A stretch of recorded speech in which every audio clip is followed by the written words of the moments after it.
Okay, excellent. Thank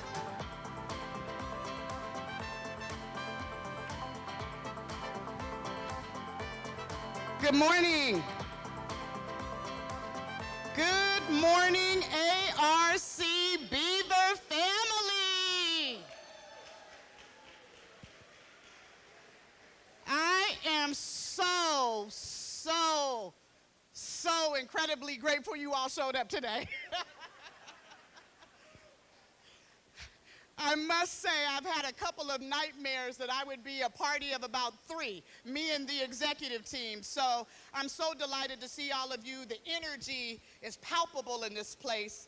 And we went over time out here because it was necessary to bond, reconnect, vibe out with each other, and just get this sense of community again. So I hope you enjoyed that. I hope you enjoy your time with us today, and I want to welcome you back to fall 2022, baby.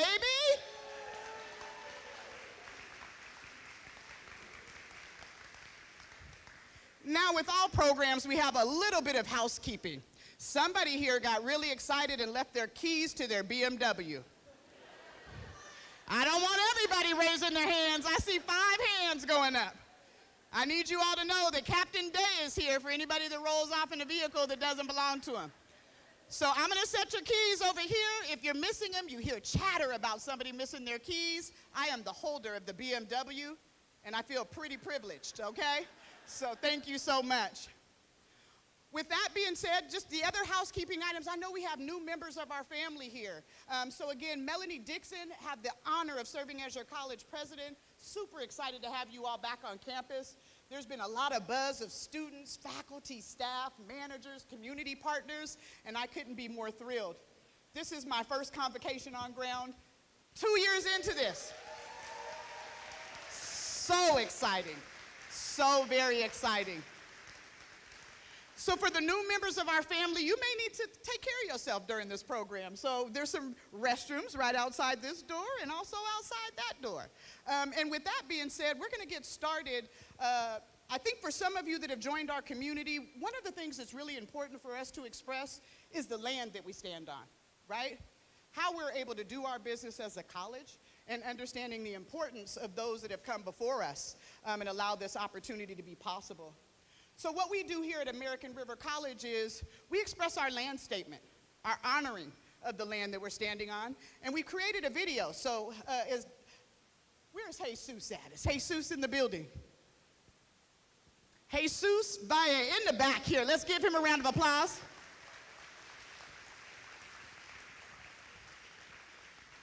Jesus has worked on a video for us to make sure that we're honoring. Sometimes there are individuals that are uncomfortable reading the statement. We are here because of our Miwok, Maidu, and Nisenan tribal communities. And so we're going to show you this video. You all have access to it. I'd say share it with your students. Share it wherever you can so people understand our commitment, right, to our tribal communities and the land that we stand on. So I'm going to go ahead and turn this on for you, and you'll have access on our YouTube, which is exciting, and I don't know who told me to do the technology. Maybe that didn't work. All right, you all, this is how we start. Where's my IT team? This could go really good or really bad. There we go, we drag it over. I do know how to follow directions. And here we go, thank you so much.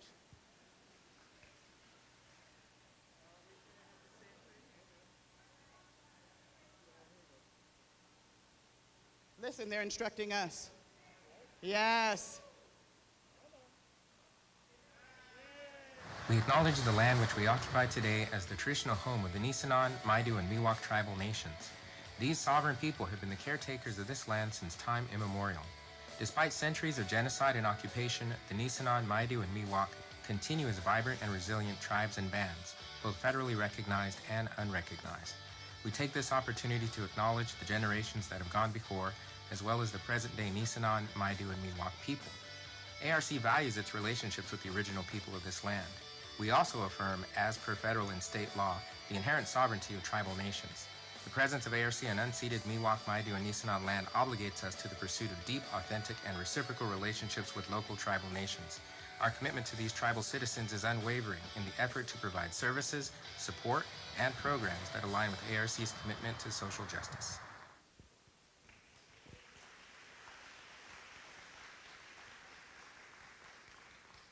Really important in my mind that we continue to give thanks, give acknowledgement around the support and the opportunity to do the work that we do on behalf of our students.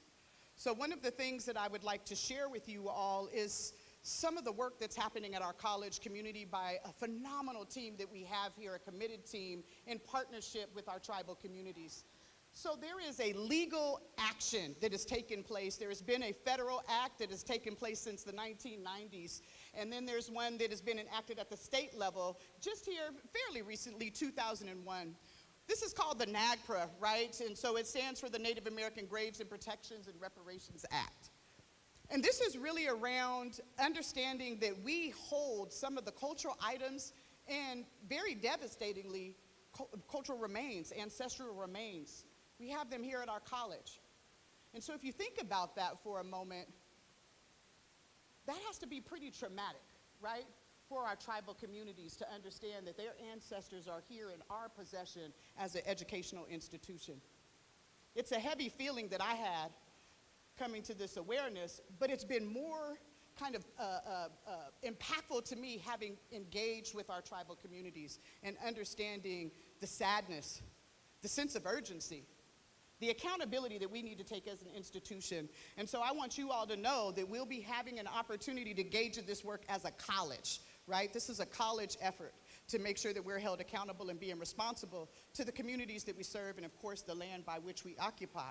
And so with that being said, there will be a survey that goes out to our college for you all in your respective spaces to understand if there are any artifacts or items that you may have that we need to make sure are carefully handled and returned to their rightful owners, okay? And so that will happen over the course of fall semester and spring semester as we begin to engage our tribal communities to ensure that they are able to get their items back and celebrate their ancestral lineage and, of course, their culture that has been co-opted in some respects. So with that being said, I wanted you all to be aware of that. We also have a local team. So I want Jesus Valle to stand up again, if you would, for me, please. Dean Angela Milano, if you're in the building, please stand up for me.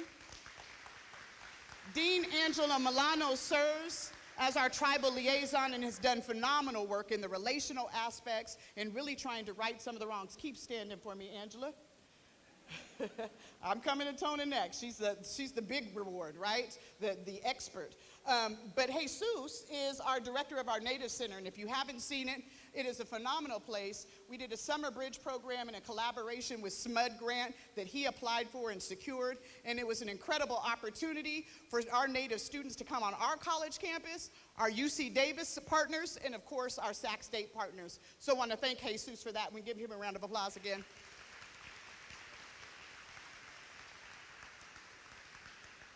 Probably the most important person on our local team doing this work is Tona Miranda. Tona, please stand up. Let's give Tona a round of applause.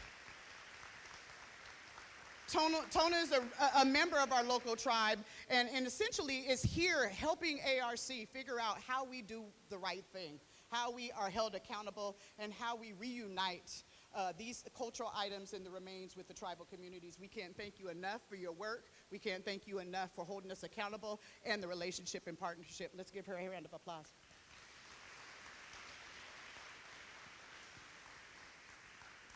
So this work has been really, really satisfying to me and really sad to me, but it's work that's really, really important for us to continue to engage. So I want you all to be aware that that is occurring. Our anthropology department, is there anthropology department members here in the room today? Well, I want to give them a thanks for partnering. Yes, please. for partnering with our local level team. A lot of this work has been on their shoulders, and frankly, we need the expertise from our tribal communities to make sure that we're doing it correctly. We need to be in consultation with our tribal communities, and so I appreciate the anthropology department for supporting this effort and making this transition so we can be more responsive.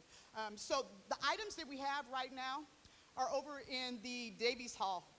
They're going to be moved over over to the library of the third floor for multiple reasons, many of which are honoring our tribal communities. And this is really an opportunity for our tribal communities to come in and provide the necessary prayer in those spaces, right? And also to be able to collect these items. So again, I just would like to thank this team from the bottom of my heart for all the hard work. And it's very much painful heart work. So thank you so much again. Let's give them another round of applause.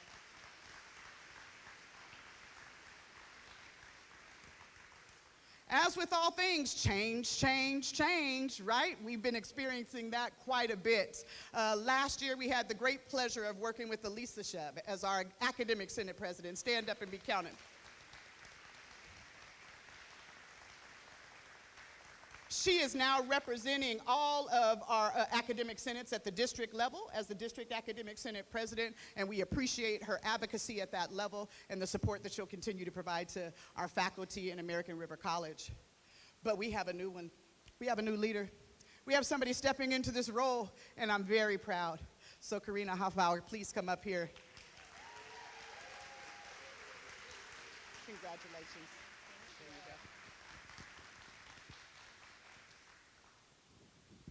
Don't trust myself to hold it, so I'm gonna put it there. ARC faculty, classified staff, managers, students, and all our guests, welcome back. It is so nice to see everybody's face here today, and everybody out there in virtual land. I'm also saying hello and welcome to you too. My name is Dr. Karina Hoffbauer. It's my privilege and pleasure on behalf of the ARC Academic Senate to welcome you here today. We're delighted to have you with us to participate in our first in-person convocation since January 2020, and that's huge. I feel emotional even being in this space with you, so thank you. Special thanks to our planning team and the operations team for making this event possible, and thank you to everyone viewing and participating in this event, which serves as an opportunity to celebrate our achievements and center ourselves in the work that lies ahead this semester. As the formal representation of the ARC faculty in governance, Academic Senate advocates for faculty in academic and professional matters and heeds the State Chancellor's call to action in the areas of inclusion, diversity, equity, anti-racism, and accessibility. I invite all of you to join us in this effort this semester as we act on our plans for student success. This work is particularly dear to me as a Black Chicana and first-generation college grad who could not have made it. Thank you. I could not have made it where I am without the support of my own college community when I was a student. I owe a huge debt to many people, including the counselors who helped keep me on track academically as a transfer student. Yes, thank you, counseling faculty. The financial aid and admissions staff who patiently explained how to navigate paperwork my family didn't understand. You have the patience of saints, so thank you. The TRIO staff, shout out to TRIO, yes, TRIO, who mentored me as a McNair scholar and helped me turn the goal of earning a doctorate into a reality. The professors who sat with me in office hours and helped demystify course expectations, the librarians who taught me to love research, and shout out to my library friends, because yes, that's powerful stuff over there. And the staff in the Multicultural Affairs Office where I got my first gig in higher ed as a student worker. Truly, it takes a full campus, and I am so thankful for each person, their time, their attention, and their care. As we come together today, I invite you to think about how you can be that person for the students that you serve.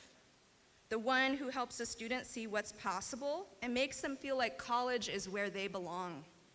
Particularly as we navigate the challenges of returning to business as usual, or whatever that might mean in this situation, we should look for opportunities, places where we can refine what we do to achieve a more equitable and inclusive environment for our students and for all of us in this room and on screen. And in case you don't hear it enough or at all, thank you. Thank you for all the work that you've done during the pandemic to support and engage with students. And that wasn't insignificant, and we should all be proud of that. You haven't gotten enough credit for it. And for all the long days that lie ahead this semester as you continue to innovate and adapt to our new normal to better serve our students, I see you and I see the work that you're doing. It's now my pleasure to introduce my Senate partner, Jessica Presley, who will be providing a welcome on behalf of Classified Senate. Thank you.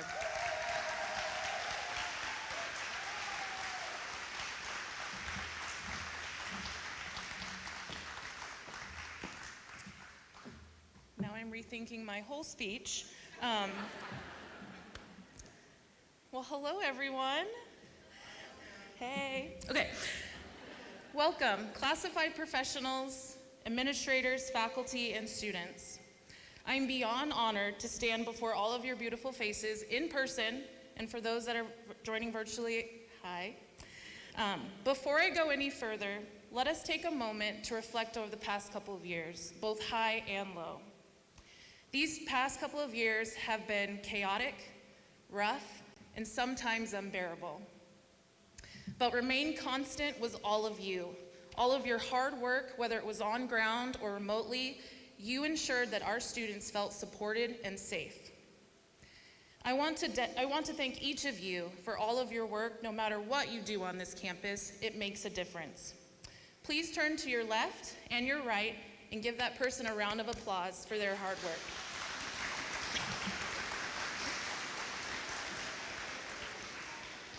That looked way better now than it did in my head. I was like, is this gonna be awkward? So thank you. I want to close with a quote from Maya Angelou. I've learned people will forget what you said, people will forget what you did, but people will never forget how you made them feel. Each of you, thank you. The work that we do is so important to our students' journey, both educationally and personally.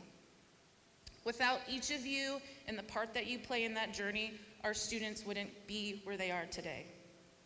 No matter what area you work in, we all are a part of this team, a Beaver family. Thank you.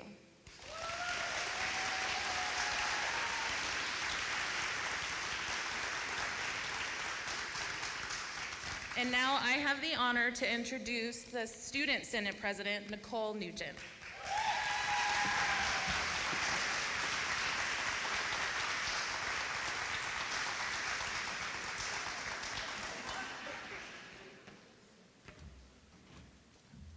Okay. Good morning and happy Friday. So, good morning, faculty, staff, and distinguished guests. Thank you for attending the Fall 22 Convocation. I am Nicole Nugent, and I am the ASB Student Senate President.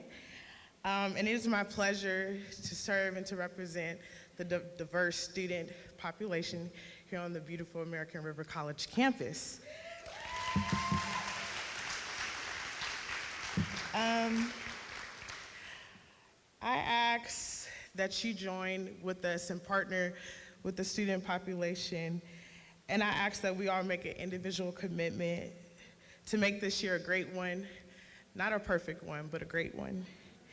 I ask that you all partner with us to commit to be fair, to be intentional, to be unified, open-minded, resilient in each of your duties and assignments to each of the students and to everyone on campus. Although many of us have survived through some of the challenges COVID has presented us, we are yet breathing and walking through the current challenges of disease, economic distress, and all the difficulties that come with that, and the additional greater workloads that present due to some of the challenges. We dare not negate or ignore these difficulties, but I ask that we do whatever it takes to ground ourselves and to settle ourselves. Whatever it is that you may do, whether you may meditate, pray, whatever it is, that you do that to calm those internal storms and to gain the strength to persevere through the next school year, semester. Thank you to each of you for all of the hard work that you've done in the past. Thank you for all the work that you're doing presently and all the fruit that's being produced. And thank you for all the work that you are and will do in the near future. We are very, very grateful, and I am so excited to partner and join with you all and be a voice for the students. Thank you.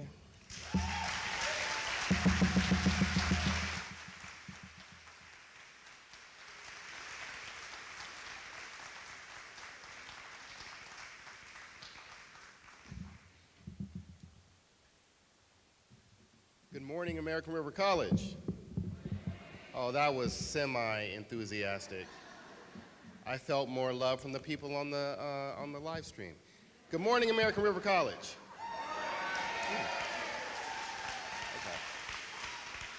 Okay, now I feel it. Thank you. My name is Dr. BJ Snowden. I have the privilege of serving as the Associate Vice President of Equity, Institutional Effectiveness, and Innovation for this wonderful institution, and I have the honor and privilege of introducing our new employees and the slides for our retirees and those who are doing transition. So bear with me. This is a longer part of the program, and my apologies in advance if we have not met before and your name does not flow off of my tongue in the proper, perfect way. But I do say that with love and grace and appreciate all of you that are here in this room. So let us get started. New employees as administrators: Uriel Delgado, TRIO, Director of TRIO Educational Talent Search.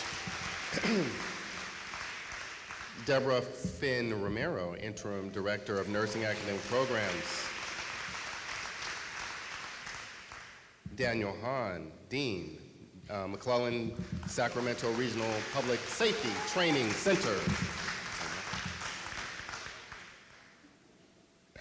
Jennifer LaFlamme, Interim Dean of Institutional Effectiveness and Innovation.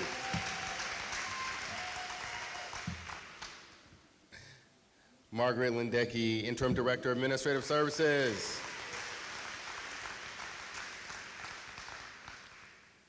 Noreen Madramutu, Interim Dean of Health and Education. Nicole Porter, Dean of Humanities.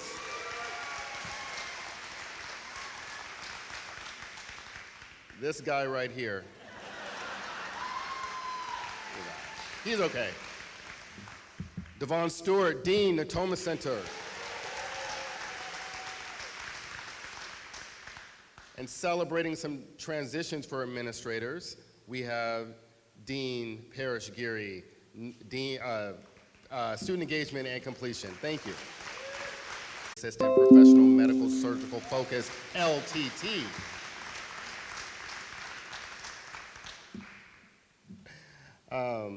Ilya Bezlugov, McClellan Sacramento Regional Public Safety Training Center Coordinator. Alba Boyer, Foreign Language, Italian, Assistant Professor, LTT. Anna Dupree, Nursing, Registered Nurse, Assistant Professor, Medical Surgical Focus. Madison Griffin, English as a Second Language, Assistant Professor. Nicole Mann, Chemistry, Assistant Professor. Anthony Marvelli, Music Instrumental Assistant Professor.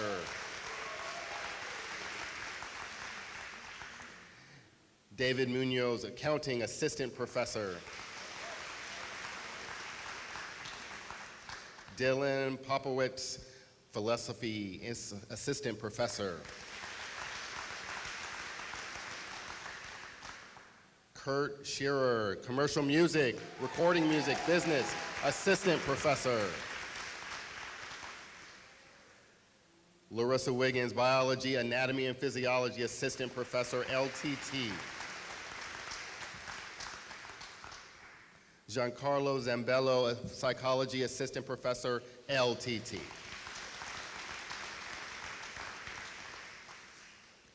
Now celebrating the changes that have occurred. Joe Rust, disabled student services and programs and students, coordinator and counselor. And let us celebrate your hands are getting tight, I understand, it's good. Stretch out your fingers a little bit. New employees classified. Lizbeth Angelina Dela Cruz, student personal assistant, student services, the Natomas Center. Arjun outreach specialist, TRIO grant program.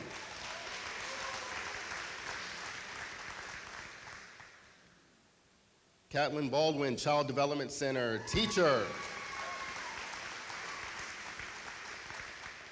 Kiara Bradley, student personnel assistant, student services, Unite Center.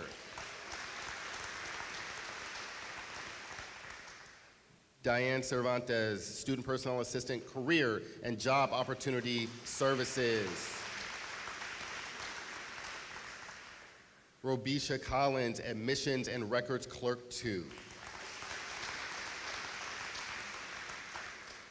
Leah Diaz, student personnel assistant, EOPS.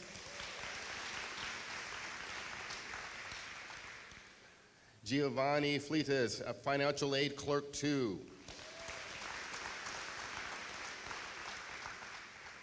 Jessica Graves, clerk 3, humanities. Zara Hassani, financial aid clerk 3. Karen Jacobson, instructional services assistant 1. Jacqueline Caldani, accountant. Brianna Lee, admissions and records evaluator 1.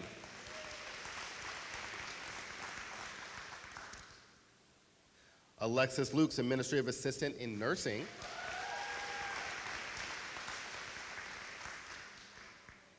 Courtney Mack, student support supervisor, Unite Center. Logan Markle, programmer 1.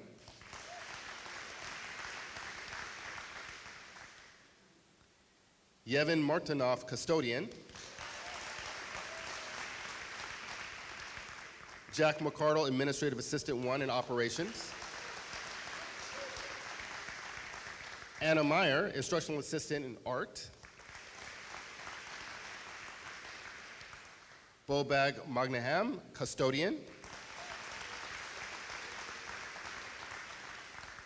Michael Nakata, instructional assistant, food services management. Stephanie Salcido, account clerk 3. Catherine Shea, clerk 3, trio. Shalvina Singh, student personnel assistant, accounting.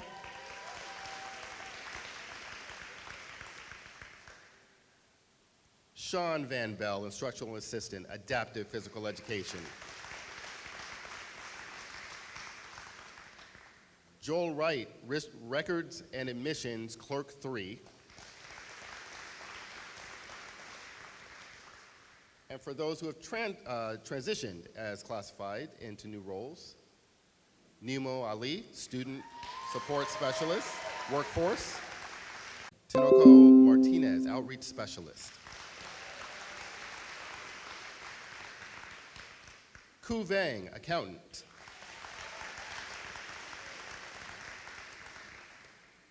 And to our 2022 retirees.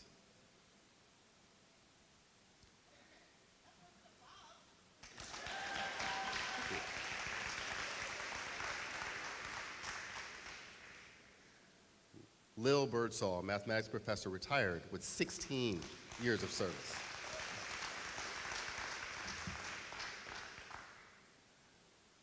Jacqueline Bonham, nursing professor, retired with 19 years of service.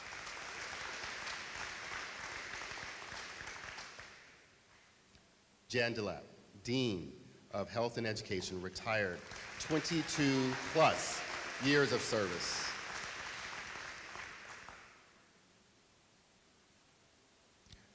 Daniel Edwards, custodial supervisor, retiring with 15 years of service.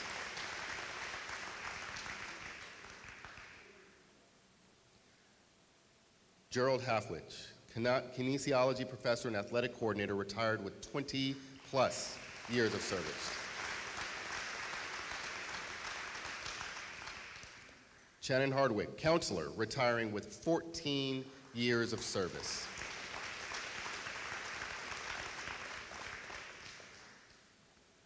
Diana Hicks, Dean of Humanities, retired with 20 plus years of service.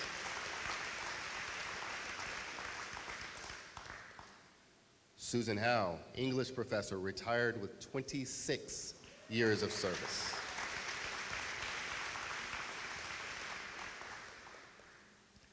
Rosa Lane, student personnel assistant, disabled student programs and services, retiring with 38 plus years of service.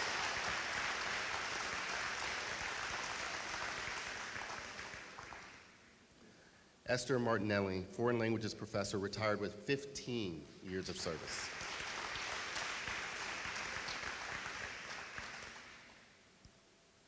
Judy Mays, counselor, retired with 17 years of service.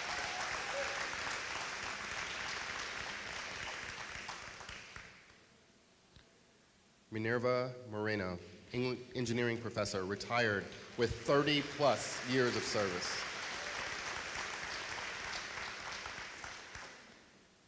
Judith Parks, hospitality management professor, retired, 15 years of service.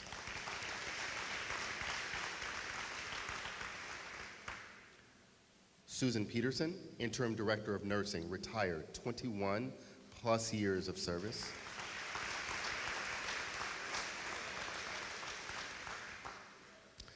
Laura Administrative Services, retired with 29 plus years of service.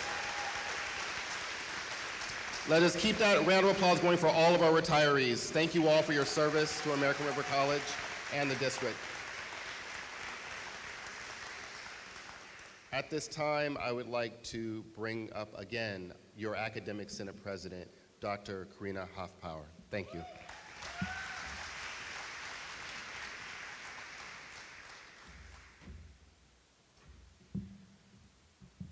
I'm here today to present the Ken Diebert Award, which recognizes a part-time faculty member who should be acknowledged for their significant work and achievement during their career at ARC. This award is named after our former colleague and academic senator, Ken Diebert, who was on the design technology faculty for more than 20 years and served on Academic Senate for more than 10 years. This award continues to acknowledge the important work our part-time colleagues do as part of our college. This year's recipient of the Ken Diebert Adjunct of the Year Award has been referred to by colleagues as the backbone of her department. She kept the department going during a period in which there were no permanent faculty, and she basically ran the department as an adjunct faculty member. When full-time faculty were eventually hired, she trained them, going above and beyond in her duties as a part-time colleague. Through the pandemic, she played a crucial role in keeping her area, student health and wellness services, up to date on continually changing COVID guidelines and contact tracing protocols. For example, when the district's health team wanted to be able to provide simple lab tests for students, she performed the necessary research, compiled the information, and filled out many of the forms that were required to make these tests available. A colleague from Folsom Lake College says of her, quote, "I cannot imagine anyone more deserving of this award than Fran." Congratulations to this year's Ken Diebert Adjunct of the Year Award winner, Fran Kacheski. Yay. Yes.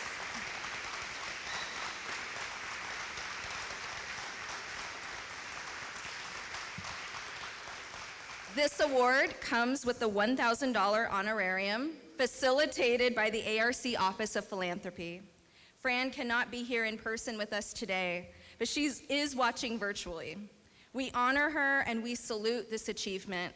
Thank you and congratulations, Fran, and a particular thanks for making the ARC community a safer and healthier place during the pandemic. Please join me in a big round of applause honoring her work. Thank you, Fran.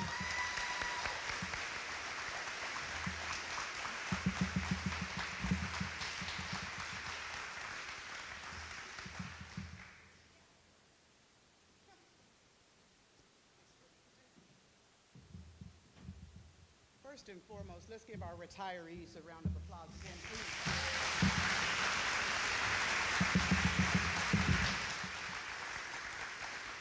And Fran, if you're watching, as I hear you are, we salute you. Thank you for everything you've done for American River College. Let's give her a round of applause again.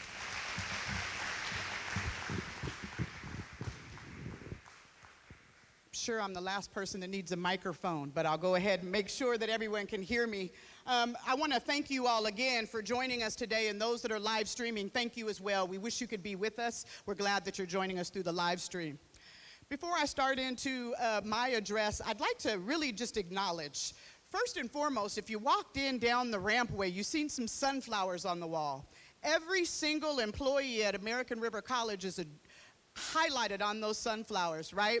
And I want to thank the operations team. I want to thank the custodial team. I want to thank the AV team. I want to thank everyone for making this opportunity possible. A lot of love went into welcoming you all back, and I hope you feel that as we move through our program today. So as you all know, it's been rough. It's been a little rough for us on the enrollment front. And I will say that this is not an experience that is unique to American River College, but what is unique is our heavy heart about where our students have gone, okay? Bringing our students back is the most important thing that we can do right now, with the understanding that the majority of those students are students that come from disproportionately impacted backgrounds, and that is our commitment to address those gaps. So with that being said, you'll see some stats up here. Now let me tell you, I've been watching these stats along with many, many people. The executive team, please stand up. Let's give them a round of applause. I asked them to do that because I've been making a lot of requests of them, and I appreciate them so much and certainly couldn't do the work that I do without them. DJ Collie, come on and stand up for me. Collie Braden, one of our AVPs, does an incredible job helping us identify this data, this enrollment data. Really working alongside the district and doing the work here at the local level for us to understand and be able to act in real time about how we address some of these gaps. So I'm not going to announce these stats because they're slightly depressing for me, but I want you to see them. And they'll be posted on our website. The reality of it is we've been down far worse than this throughout this time frame. And what is happening right now is we're making a comeback. So let's clap our hands for that. I think it's important to know the last bullet point as well, which is we have 42% of our classes that are face-to-face or a hybrid format, and that is a long way away from where we were a year and a half ago. And that is because of our faculty, classified professionals, and managers working really hard in spite of many of the fears that we all share about what this environment brings to us. So I want to thank you for taking the risk. I want to thank you for your commitment to students and showing up irregardless of all of the things that we're competing with right now. Now we have enrollment challenges, but we're not going to sit on our hands and not do anything about it, right? That's not the Beaver spirit. That's not who we are. That's not what we do to serve community. And so we have a project happening right now. Dr. Stevenson is leading an effort along with myself, the college presidents, and the vice president team across the district to figure out how we laser focus on bringing our students back and recapturing those students that need to arrive at our door to continue their academic endeavors. So with that being said, we're partnering with a consultant to do this work. And I think it's important to understand that this is about access, bringing students in, but most importantly in my mind, keeping the students that we have. That's worth an applause, Jeffrey. Thank you. Yes. Our students are important, and when they choose us, they become a part of our family.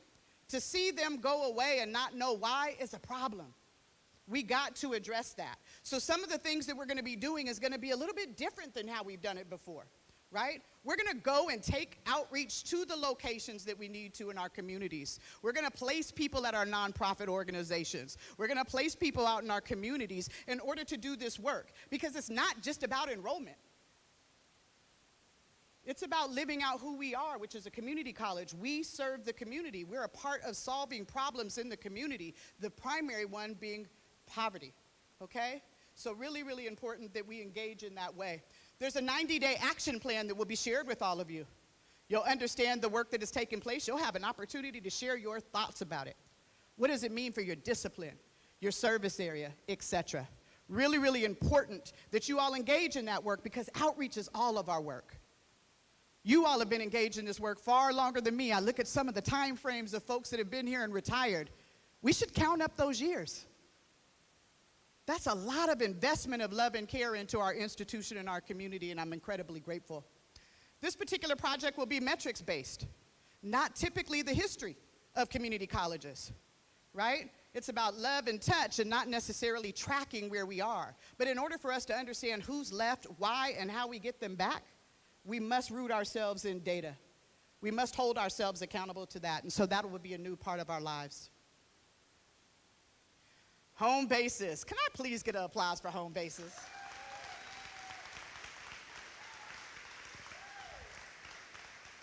Home bases is not a Melanie Dixon thing. This is work that's been happening for the past 5-6 years at this college by faculty members in every discipline, by student support services folks across this particular college. Creating maps and changing curriculum is hard work. So our curriculum chair deserves a lot of love from us. Yes, a lot of love from us.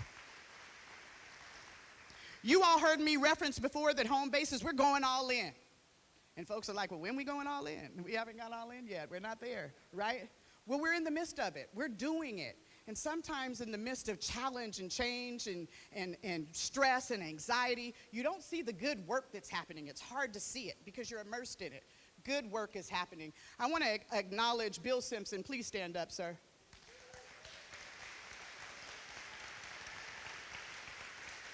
A pivotal part of this particular project. Please stay standing, Bill, if you will. I'd like to ask Nisha Beckhorn to stand up, please.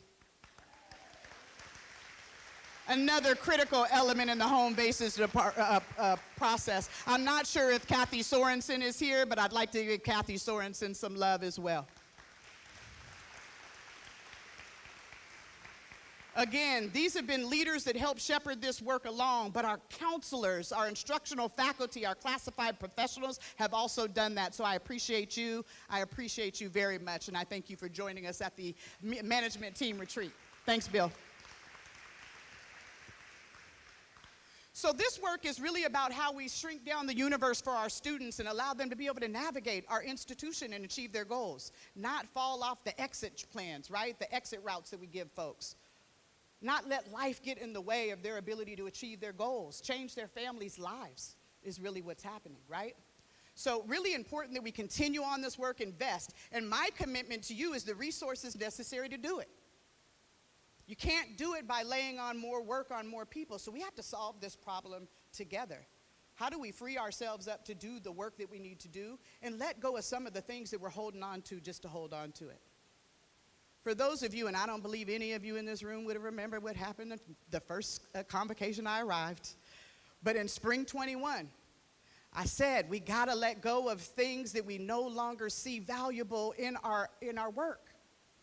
And for those of you that need the permission, I'll be the one to give it to you. Please, let go of the things that we don't need to do that hold you down from being able to be innovative, creative, and present with your colleagues as we continue to collaborate and take ARC forward. So again, thank you all so much. I also want to recognize that when we developed the home bases model, it was with on ground in mind, right? Face-to-face courses in mind. Guess when we implemented it? while we were online, right? So that pivot was quite a huge challenge for everybody involved, and I want to acknowledge that. And I also want to acknowledge that now we're in a situation where we need to understand how we do it face-to-face and do it online. We now have another challenge in front of us to resolve. And I'm very, very thrilled to know that I'm doing that solution and problem solving with all of you brilliant minds. What we can't let get lost in this work is our lifelong learners and our students that are still trying to figure out what it is that they want to do. And so I want to assure every single one of you all that because we're developing home bases, those individuals will still receive our attention, receive our support, and help them achieve the goals that they have. So again, thank you all. Look forward to continuing this work.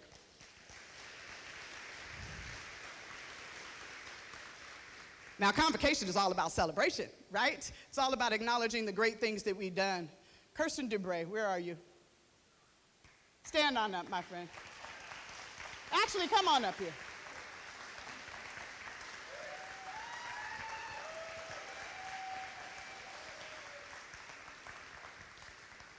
A very exceptional human being that is so committed to ARC. You probably got a message from her about how you can give to our wonderful students, give to our wonderful faculty members, give, right? And so much giving conversation has taken place that we've raised about 1.3, almost $1.4 million over the last year.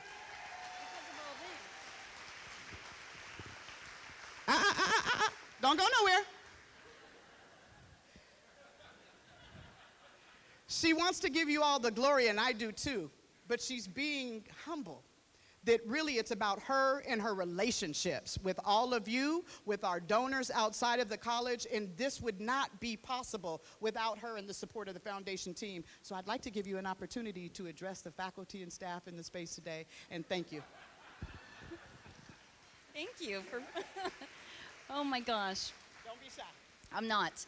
But seriously, what I was saying to Melanie right now, we have an amazing culture of philanthropy internally here and I'm glad the other folks from the district aren't here yet because that doesn't happen around the district. And I can tell you that 100% of our administrative team gives to support the college.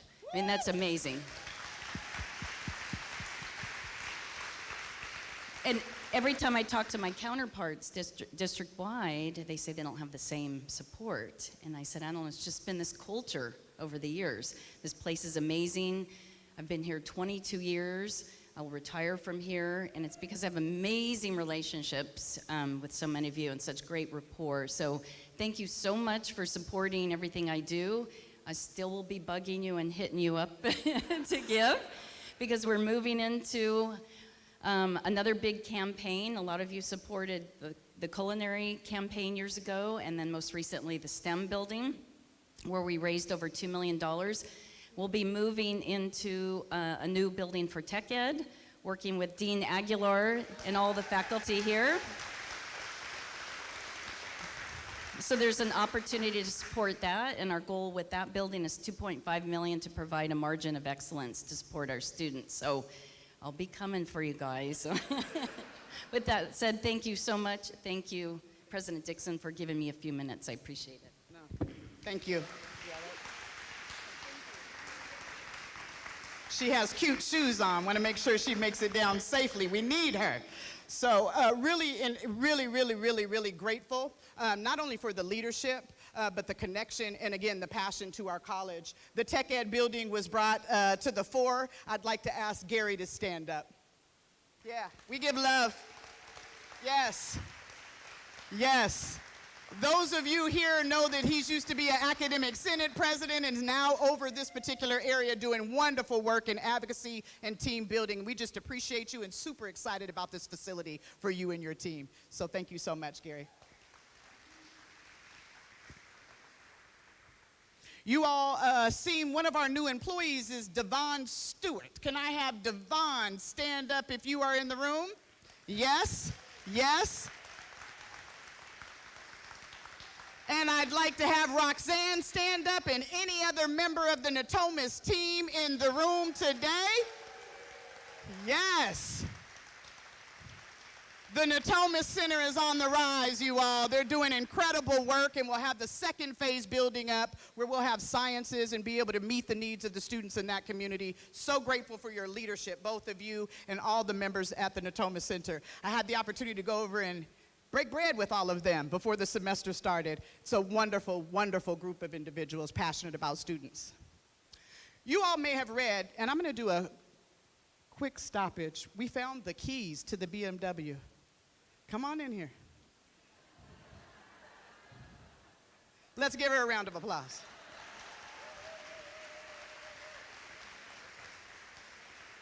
Thank you. Sorry to keep you waiting. So much enthusiasm about Convocation. Walked away from a really, really expensive ride, so we appreciate the enthusiasm. So as you all may have heard, we have a housing grant, planning grant from the state. And this particular planning grant is an opportunity for us to fantasize about finally getting housing on our campus for our incredible students. I get goosebumps talking about the possibilities of addressing one of the #1 hurdles that we have to serve our students, which is where they live, where they study, where they belong. So I'm really excited about this particular planning grant and hope that at the end of the day, before many of us retire, that we have housing here at American River College for our students. You all may have heard during the last convocation, I talked about a donation that we received. Again, Debray, working with the Muhammad family, donated some land to us on Myrtle Street. We did an assessment of that land and realized that in order for us to build there, we could only get about 16 to 18 units, which means that we would have had to charge our students a lot of money for their rent, and that's just cost prohibitive for us, right? That's not the goal of a housing project. So with that donation, it was assessed at about $650,000. So we are incredibly grateful to the Muhammad family. We've reassessed that property again, and it's now close to $1 million. Yes. We're going to sell that property and invest back into housing. And so I want to let you all know that through our Senate, we're going to develop a group that will come together and start looking at housing options. Where do we want to spend this $1 million to have the greatest impact with our DI populations, which is our focus right now, to retain them and ensure they complete. So I'm excited about that work coming up and look forward to anybody that's in this room interested or streaming to participate in that process. HSI grant. Oh, that's not exciting? We are a Hispanic serving institution, and that affords us the opportunity to apply for some resources for our students to build the infrastructure of success for our Latina population. And so with that application, which was a very strong application, was submitted, and we'll get confirmation about whether we receive that award in September.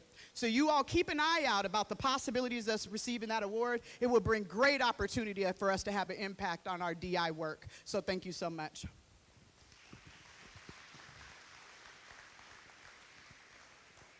I know Sarah's in the building. Where's Sarah? Sarah is doing incredible work. Where's Adam? I've seen Adam here. Yes. Let's give these two a round of applause. Let me tell you the incredible work that they're doing. So appreciative. And not only them, but faculty in specific areas, and I have them listed on the screen right now, that are really trying to bring resources to bear so students have free access to resources, textbooks, right? Trying to address that burden of the cost of textbooks, which is plaguing students in every higher educational institution. We're problem solvers. And these are individuals leading that work, and really appreciate them. And the faculty in Spanish and chemistry and nutrition. Stand up if you're here, if you participated in this project, and be counted and be celebrated. And if you're live stream, we're counting you and we're celebrating you as well. Thank you all for your hard work. And centering our students, understanding the barriers that they experience and helping them overcome them. Math, whoa. Adam. Math has just been through some things, you all. And as they're our family members, we want to show them love and compassion and encouragement around the work that they have to engage in, around the changing regulations that require them to rethink everything they've done to serve our students and get them educated. So with that being said, we have a new legislation. Some of you all may be familiar with AB 705. We got feelings about it. I hear a couple, yeah, we do. Well, there's new legislation, AB 1705, and I am very proud to say that our faculty have worked so hard in challenging environments, challenging reflection work, challenging adjustment work for our students, but they did it before the deadline. We beat the clock, and they came up with a particular course to support our students. Yes, it's worthy of applause. And the Math Center has pivoted as well to be able to provide the support. And so I just want to thank all of those incredible human beings that are doing that work that's hard. And if you see a math faculty member, give them some encouragement. This isn't easy. Again, the curricular work here is hard, right? A lot of considerations. We don't know what the outcome will be. And that's a scary prospect when you care about students and you want to see them succeed. So I'm incredibly grateful to that department. Where's Colleen Ostgard? In the back right there, shining like the sunshine. Yes. Are there any veterans in the room? Okay. Well, I will say this, that due to Colleen's leadership and also the leadership of the members in our Veterans Center, our VRC and Dr. Stevenson, we've been given $2.5 million from Assemblymember McCarty. Yes. To help do some remodeling work. And let's just be honest, Assemblymember McCarty isn't actually in our area. So it's pretty incredible that he sought us out and is willing to support our veterans and our college in this way. And we feel really fortunate to take advantage of those resources to bring a better experience for our veterans. So please, please, please, let's give a round of applause for this opportunity for our veteran students. Dr. Robertson. Where are you at? Hey, let's say hello. How you doing, sir? All members of the athletic department that are in here today, please stand up. Yes, coaches, trainers. Oh, good to see you, sir. Look at this. In the midst of a pandemic, I don't think you all understand. In the midst of a pandemic, look where our students placed. 5th in the state, yes.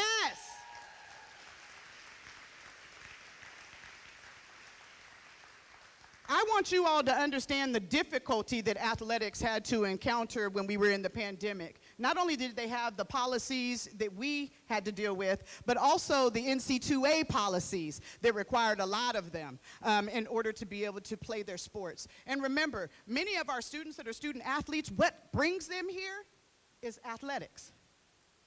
What we teach them is that they're students first. Dr. Robertson, to you and your team, we really appreciate your leadership, and we appreciate the success that you've allowed us to brag about. Thank you. Now, talk about a fundraiser. Dr. Robertson is one.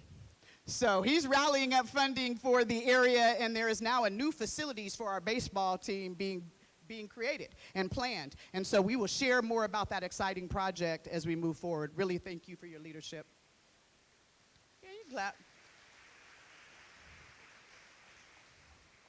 So I want to give you just a couple important dates because I think when we're at a distance or we're busy kind of ramping up for the semester, sometimes we forget about what's happening around us.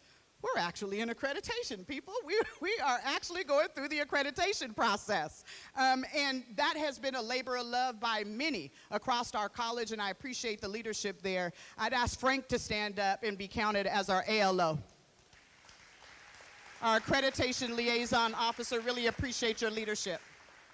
So we'll have our team here, and they will engage certain areas that they'd have more questions about. One of the areas that is being highlighted is our student design team, the ARC student design team. So Valerie Adger, where are you at? Let's clap it up for Valerie Adger, who leads that team. Really excited to see what comes out of the comments from our accreditation site team visit. And I think the fact that we don't have a lot of comments suggests that the work that we're doing is really good work. So on behalf of the executive team, thank you to all our faculty and staff who are doing incredible work in their respective areas. The long list of retirees. I was talking yesterday, it's sad. Many of them have been here for years. They're your family members, right? You're watching people leave. Not just ones and twosies, right?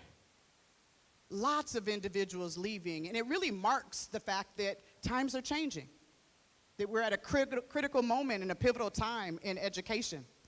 And so I really honor the contributions of those individuals to the college. I'm here because of the work that they've done. We will be celebrating them at a luncheon that will be happening in November. Thank you, Kirsten DeBray, for organizing that. We hope that you all will come there and celebrate their service with us. So I've talked quite plenty. We're now going to move on to a presentation with all of you all. And it's related to another program that we have to address some of our enrollment issues, and a lot of leaders that are doing work here and working with our faculty members to teach courses within this program. So we have Doug Herndon coming up. Come on up here, Kate. Come on up here, Tiffany.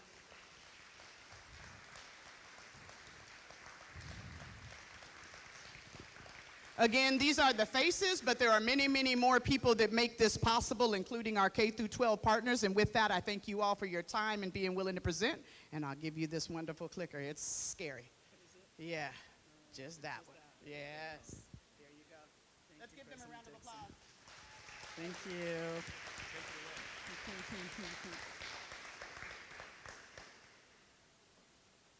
Hi, everyone. You know, being up here makes me think about those song lyrics, what a long, strange trip it's been, right? Yeah, so I'm grateful to see all of you and to connect with folks again. So I just wanted to make space to say that. And I'm not sure where to look to see my virtual friends. But there, oh, okay, see, typical me, I'm looking all in the wrong places. Anyway, hi, virtual friends. Thank you for joining us, too. So President Dixon talked a little bit about enrollment and some of the challenges that we've been facing, and then she talked a little bit as well about opportunities to let things go, to create space to pick up things that are new. Right? And that's how we continually refresh and recharge ourselves as human beings, but as an organization, an institution too. And so that's what we're here to talk to you about today. And one of those things is dual enrollment. And so I'm just going to start by introducing ourselves. Kate Jaques and AVPI of Instruction, and so one of the hats that I wear is dual enrollment. And then we've got a little team of 7 that we refer to fondly as the Mod Squad. And we're small but mighty, and that includes Doug Herndon.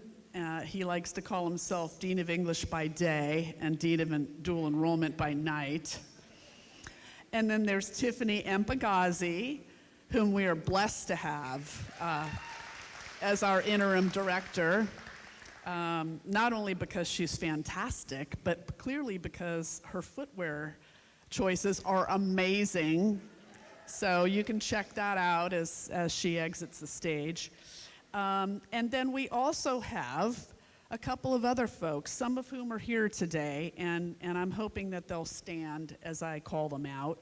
And that is Denise Vincent, our counseling liaison. Denise, if you're in the house, also incredible. And I don't know if our outreach folks are here, because I think they might be off doing outreach-ish things. But we've got Caitlin Spencer, our outreach specialist. Hi, Caitlin. And then Eric Jaques, who is our SPA and success coach, and I don't believe Eric is here today. And then last but not least, oh, look at him. He's so happy I'm calling him out. Yes, Kevin Porter, ISA, an enrollment specialist. The man who knows everything you ever wanted to know, plus some, about pivot tables. Very important. So that is our little tiny team. which I hope that you'll gain further appreciation for as we move through this presentation and talk about the work that we're doing. Oh, I'm already behind. So chances are, before now, you've heard about dual enrollment. What's the buzz all about? Well, the buzz is that from every quarter, data has shown that dual enrollment students experience significant benefits. Our local communities are impacted positively as well, not just our students, but the communities that they're part of. And compared to their counterparts, dual enrollment students are more likely to graduate from high school, enroll and persist in college, and earn a bachelor's degree. And that's not all. They consistently outperform their high school peers, and they enjoy a higher GPA, not just in high school, but also in college. They graduate from college with significantly less debt and earlier than their peers as well. In fact, ARC, with the help of Denise, has even developed a pathway for students to graduate from high school with their diploma from high school and an AA in social science at the same time. That's pretty amazing.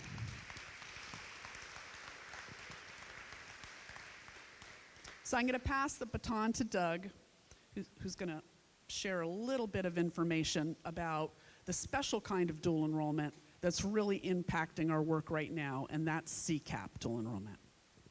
Thank you.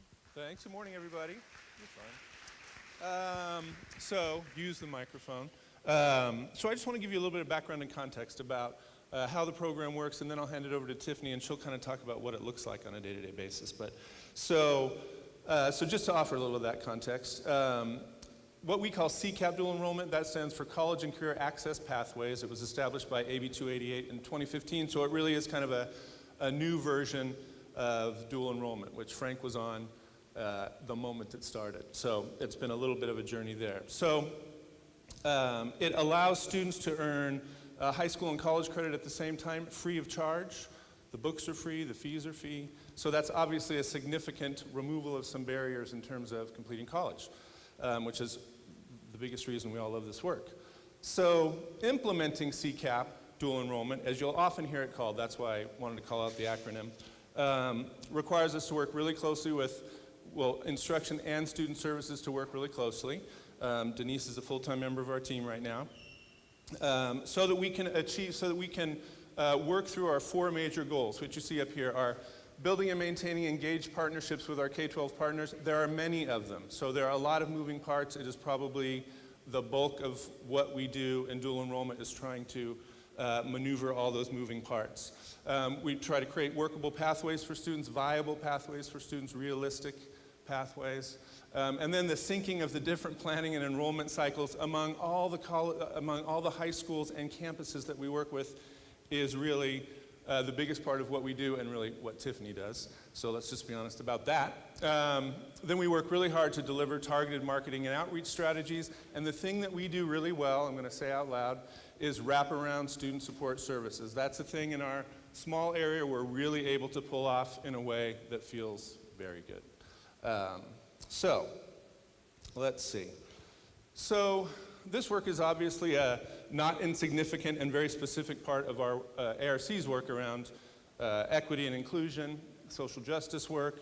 Another reason that we all like doing this work, AB 288 guides us to bring in a broad and diverse group of students. It even calls out students who don't see themselves as traditional college students. Another part of the work that is really compelling to us. So,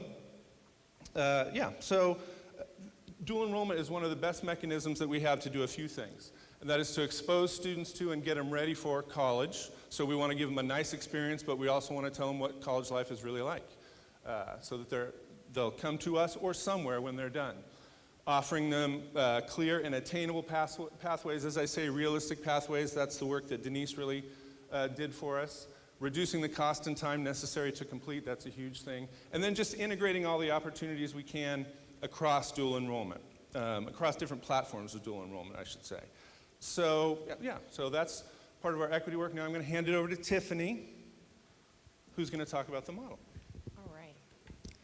Perfect. So my turn. I feel like this is probably the best part of the presentation, not to say that Kate and Doug's part were, but the part about the numbers. So I talk with my hands, so I'm going to go ahead and relieve this mic here. Pretty much now, looking at just our program in dual enrollments in high schools, we serve freshmen through seniors, right? And so with this, in our program and our college expectations, again, like Doug and Kate mentioned, we offer the HCD course. And honestly, it's probably one of the best courses that we can give our students to talk to them more and so about the expectations of our program. Moving from then, we talk about the courses that we offer, more so having them to select those courses. These are general education asynchronous courses that they're able to choose from that general pathway with their program in their schools. It is online, so we mentioned that before, but one of the things that's key about this, we offer support around embedded success coaches in the classes. So again, about that wraparound support, it's really beneficial to be able to have that person in the course, but also to work with faculty and the high school instructor to really be able to continue to motivate that student, but then also be able to provide them that additional support, like, hey, am I struggling in this course? What's next? Should I drop it? Or just, I need help because I have an IEP, or I need some tutoring services.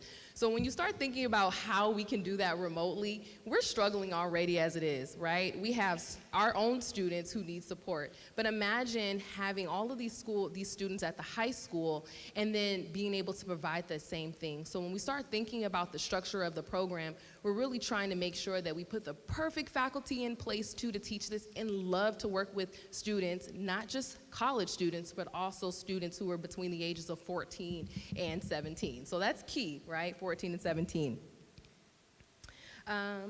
Let's see.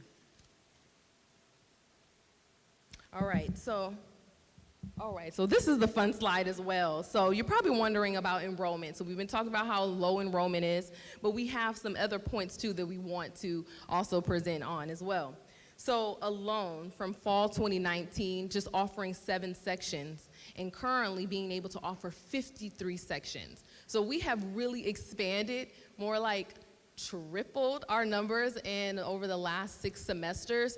And honestly, again, with our team, we've been able to manage. But as the program continues to grow, right, the team grows, and then some of the things we're finding out, right, is just the timelines around the structure of the program, getting everyone on the same page. High schools have their own processes, the college has their own processes, so how do we bring those things together?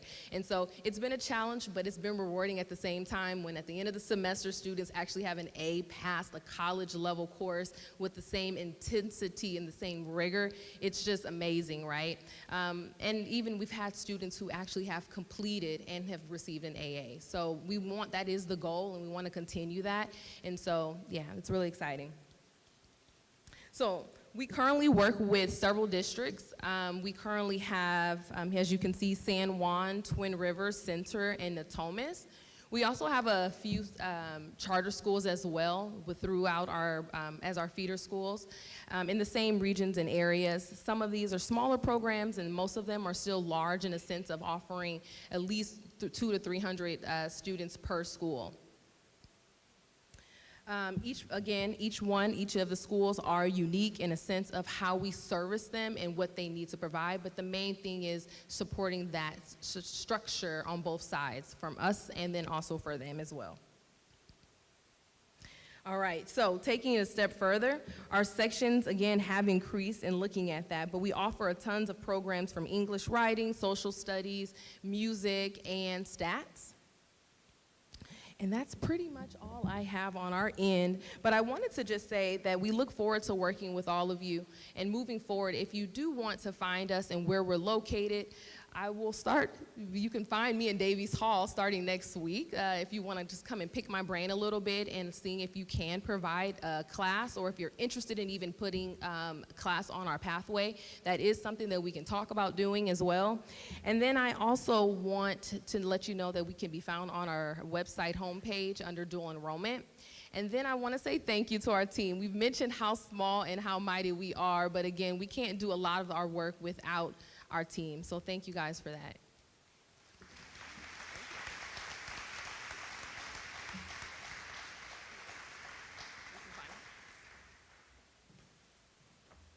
Thanks so much. And if you have any burning questions, you can ask now. Otherwise, we'll turn the mic back over to President Dixon, and you can reach out to us by email. Thanks, everybody.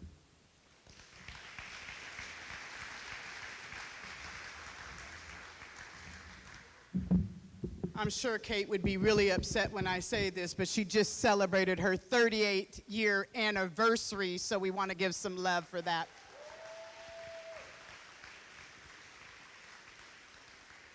And Doug, you're not off the hook. You just celebrated a birthday, so happy belated birthday to you. All right, you all, we're at the point now where, I want to give some love to some folks that usually are not seen. Come on in here, you all. Let's go. Let's go, let's go, let's go. Come on in here. Get on up here. We want the folks streaming to be able to see your wonderful faces.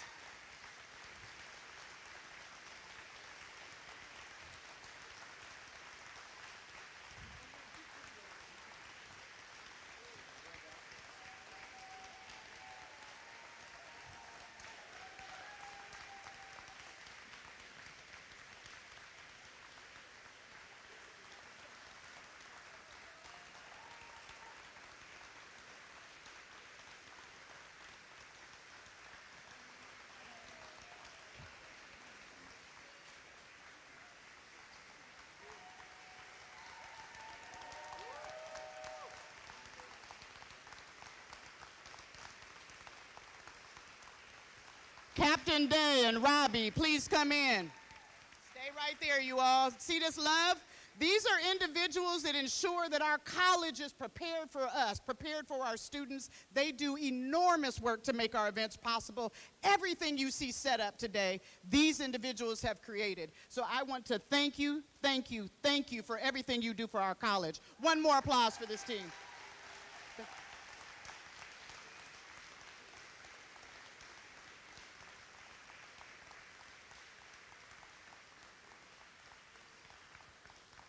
Thank you all. Thank you, thank you, thank you. Yeah, I appreciate you, sir. Every member of our community is important. Every member of our community adds value. Every member of our community makes us who we are. Captain Day is sliding out of here, but I'd like you to acknowledge the work that LRPD does for us. It's a very difficult time for law enforcement right now. And at the end of the day, we still want to ensure that we keep our campuses safe and that our community feels like there's a place to go in crisis. So thank you to you and your team for everything you do for the college.